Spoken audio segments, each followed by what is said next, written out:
Lampu sorot panggung Akademi Seni Jakarta menyilaukan mata Andi saat ia menarik Rea lebih dekat. Bibir mereka bertemu dengan lembut tapi penuh perasaan, bukan sekadar akting. Penonton yang memenuhi aula langsung meledak dalam tawa keras dan sorak-sorai mengejek. "Wah, gay banget!" teriak salah seorang mahasiswa dari baris depan, diikuti gelak tawa yang semakin ramai. Andi merasakan tubuh Rea menegang dalam pelukannya, tapi ciuman itu tetap berlangsung beberapa detik lagi sesuai naskah drama cinta terlarang. Saat tirai turun, tepuk tangan bercampur ejekan masih bergema. Andi berjalan ke belakang panggung dengan dada berdegup kencang, tangannya masih memegang tangan Rea yang basah oleh keringat. "Mereka cuma bercanda, kan?" bisik Rea pelan, tapi suaranya bergetar. Andi tidak menjawab. Ia tahu ejekan itu bukan sekadar bercanda. Malam itu, di kamar kos sederhana dekat kampus, Andi duduk di tepi tempat tidur sambil memandang layar ponsel yang penuh komentar video pertunjukan yang sudah diunggah teman-temannya. "Lihat deh, Andi sama Rea kayak beneran pacaran," tulis satu komentar. Andi mematikan ponsel. Ia ingat ayahnya di Surabaya yang selalu bilang, laki-laki harus jadi tulang punggung keluarga, nikah sama perempuan, punya anak. Pikiran itu membuat perutnya mual. Rea datang membawa 2 gelas teh hangat. "Kamu baik-baik saja?" tanya Rea sambil duduk di sampingnya. Andi mengangguk pelan, tapi dalam hati ia bertanya-tanya berapa lama lagi rahasia mereka bisa disembunyikan. Keesokan paginya, kampus sudah ramai dengan bisik-bisik. Teman-teman seangkatan memandang Andi dengan senyum sinis saat ia berjalan menuju kelas akting. Pacar teatermu mana?" goda seorang cowok bernama Budi. Andi hanya tersenyum kaku dan buru-buru masuk kelas. Di dalam, dosen mereka, Bu Rina, memuji penampilan mereka berdua. "Kalian membawa emosi yang sangat dalam. Itu bagus sekali." Tapi pujian itu terasa hampa karena tawa kemarin malam masih terngiang. Rea menunggu Andi di kantin setelah kelas. Mereka duduk di pojok yang sepi. "Aku takut, Re," kata Andi pelan. Kalau orang tua tahu, Rea menggenggam tangannya di bawah meja. "Kita hadapi bersama. Aku sayang kamu, Andi." Kata-kata itu menghangatkan hati Andi, tapi bayangan wajah ayahnya yang marah terus menghantui. Sore harinya, Andi menerima telepon dari ibunya. "Kamu kenapa, Nak? Ada yang bilang kamu main teater aneh-aneh." Andi berbohong, "Biasa saja, Bu. Cuma akting." Tapi suaranya hampir pecah. Malam itu, ia dan Rea berbaring berdampingan di kos Rea. Mereka tidak bicara banyak, hanya saling memeluk erat. Andi merasa dunia luar semakin menekan, tapi di pelukan Rea, ia masih bisa bernapas. Besok adalah hari ujian akhir semester, dan ia tahu ejekan tidak akan berhenti begitu saja. Pagi berikutnya, Andi bangun dengan kepala penuh pikiran. Ia mandi cepat dan berangkat ke kampus dengan motor bututnya. Di gerbang akademi, beberapa mahasiswa baru masih menatapnya sambil berbisik. Andi pura-pura tidak peduli dan langsung menuju ruang latihan. Rea sudah ada di sana, sedang menghal dialog untuk pertunjukan ulang. "Kita latihan lagi saja, biar semakin natural," kata Rea sambil tersenyum. Andi mengangguk, tapi setiap kali mereka mendekat untuk adegan ciuman, ingatan tawa penonton kembali muncul. Latihan berjalan lancar di permukaan, tapi Andi merasakan ada jarak kecil yang tumbuh di antara mereka. Siang hari, saat istirahat, Budi mendekati Andi di koridor. "Bro, serius deh, kamu sama Rea beneran apa cuma akting? Kemarin di panggung kelihatan banget loh." Andi tertawa gugup. "Akting doang, Bud. Jangan ngaco." Budi mengangkat bahu tapi matanya penuh curiga. Andi buru-buru pergi ke perpustakaan mencari tempat sepi. Di sana, ia teringat pertama kali bertemu Rea 2 tahun lalu. Saat itu Andi baru masuk semester 1, pemalu dan masih menyembunyikan perasaannya. Rea adalah kakak tingkat yang sudah terkenal sebagai aktor berbakat. Mereka bertemu saat audisi drama kampus. Rea membantu Andi mengatasi grogi dengan memberikan tips kecil. Tarik napas dalam, bayangkan kamu lagi bicara sama orang yang kamu sayang, kata Rea saat itu. Andi tidak tahu bahwa orang yang dimaksud Rea adalah dirinya sendiri. Pertemuan demi pertemuan, latihan demi latihan, perasaan mereka tumbuh pelan. Pertama kali mereka berciuman bukan di panggung, tapi di belakang gedung auditorium saat hujan deras. Aku juga suka kamu, Andi, bisik Rea saat itu. Sejak hari itu, mereka memutuskan menjaga rahasia ketat. Tidak ada foto bersama, tidak ada pegangan tangan di tempat umum. Hanya di kos masing-masing mereka bisa menjadi diri sendiri. Tapi sekarang, setelah pertunjukan kemarin, dinding rahasia itu mulai retak. Andi menutup buku catatannya dan berjalan ke kantin. Rea sudah menunggu dengan nasi goreng auritnya. Kamu melamun terus hari ini, kata Rea khawatir. Andi menceritakan percakapan dengan Budi. Rea menghela napas. Kita harus lebih hati-hati. Tapi aku tidak mau berhenti mencintaimu. Kata-kata itu membuat Andi tersenyum kecil.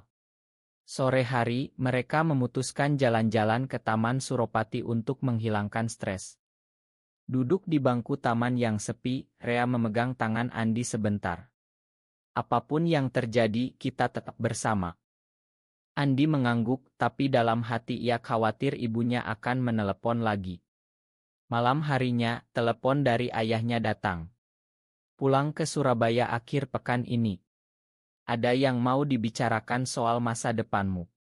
Suara ayahnya tegas seperti biasa. Andi setuju dengan berat hati. Ia tahu pembicaraan itu tidak akan mudah. Rea memeluknya erat sebelum Andi pulang ke kos. Kabari aku setiap saat, ya.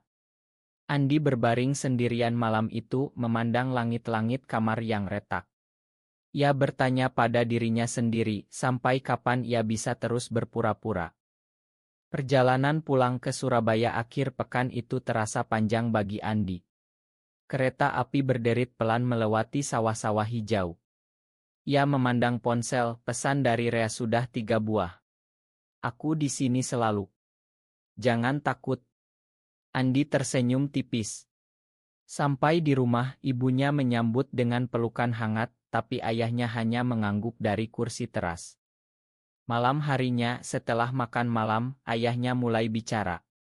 Kamu sudah besar, Andi. Sudah waktunya mikir nikah. Tante Siti punya anak perempuan cantik, rajin. Andi merasa dada sesak. Ia mencoba mengalihkan pembicaraan ke kuliah, tapi ayahnya memotong. Teater-teateran itu cuma hobi. Masa depanmu harus jelas. Andi diam saja.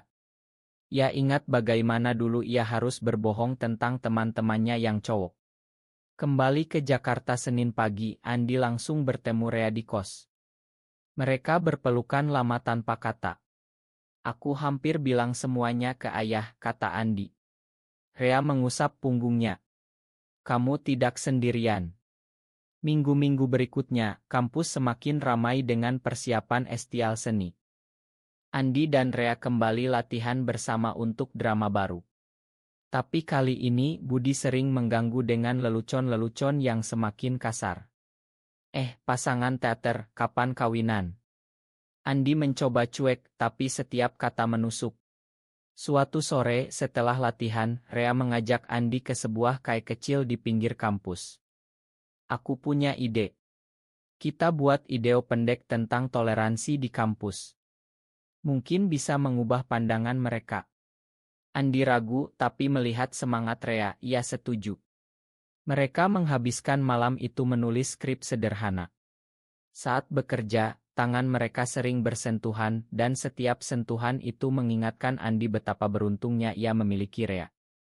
Tapi kebahagiaan itu tidak bertahan lama.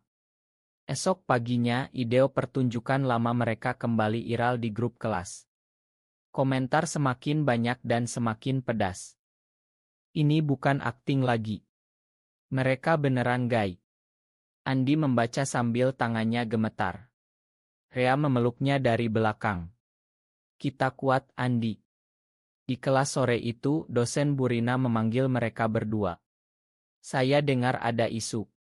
Kalian baik-baik saja. Andi dan Rea saling pandang.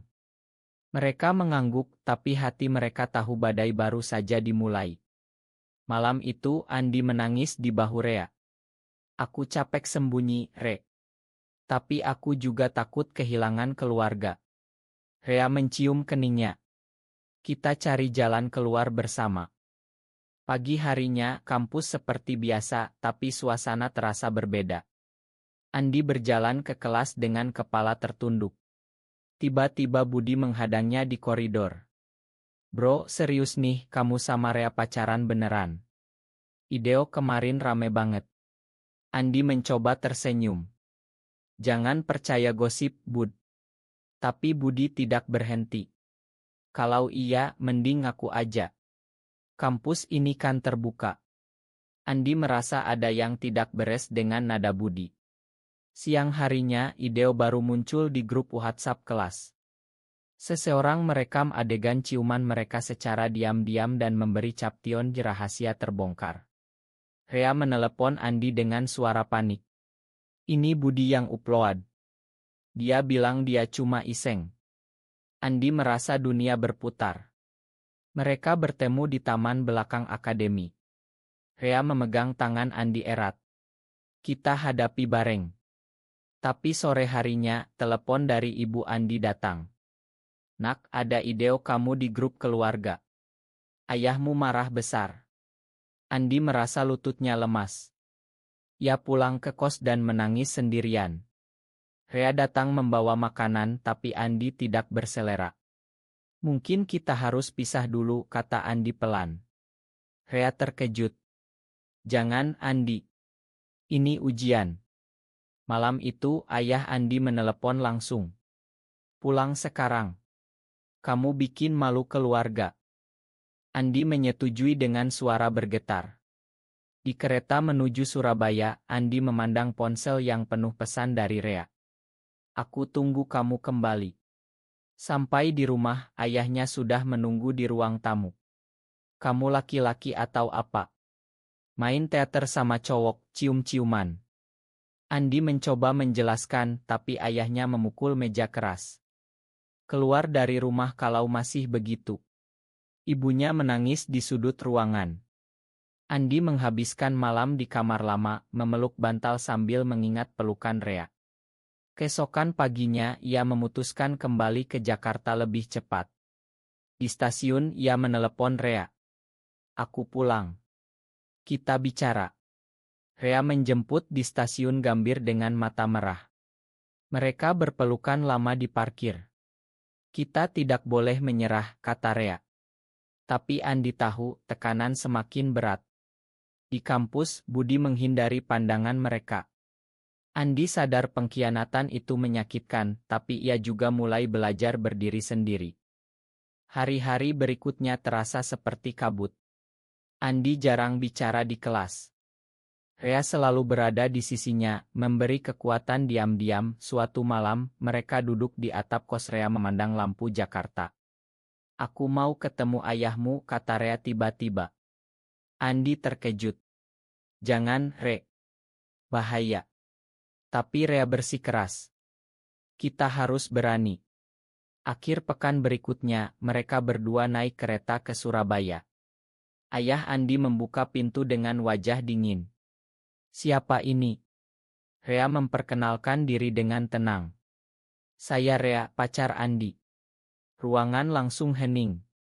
Ayah Andi marah besar, tapi Rea tetap berdiri tegak.